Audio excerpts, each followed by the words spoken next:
வணக்கம் மக்களே, நான் சத்யவர்ஷா, சமூக ஆய்வாளர் மற்றும் அரசியல் ஆலோசகராக பணியாற்றி வருகின்றேன். தமிழ்நாட்டில் இன்றைக்கு எண்ணற்ற வட மாநிலத்தாருடைய ஆதிக்கம் என்பது ஒவ்வொரு இடத்திலும் கால் பதித்துக் கொண்டிருக்கின்றார்கள்.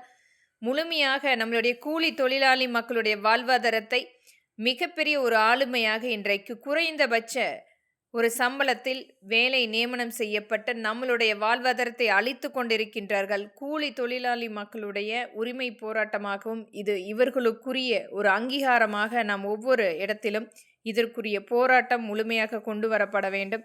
ஹிந்தி இன்றைக்கு ஆண்டு கணக்கில் நம்மை ஆளப்பட வேண்டும் என்பதற்காக இவர்கள் செய்து கொண்டிருக்கும் சூழ்ச்சிக்கு நாம் கண்டிப்பாக ஹிந்தி போராட்டம் மீண்டும் இதற்குரிய போராட்டத்தை ஏற்படுத்த வேண்டும். நம் மக்களுக்குரிய உரிமை போராட்டமாக இது ஒவ்வொரு மாநிலத்திலும் மொழி பிரச்சினைக்கான ஒரு மிகப்பெரிய ஒரு போராட்டமாக ஏற்படுத்த வேண்டும். நம் மக்களை நாம் காப்போம். எழுச்சியே எழுந்திரு.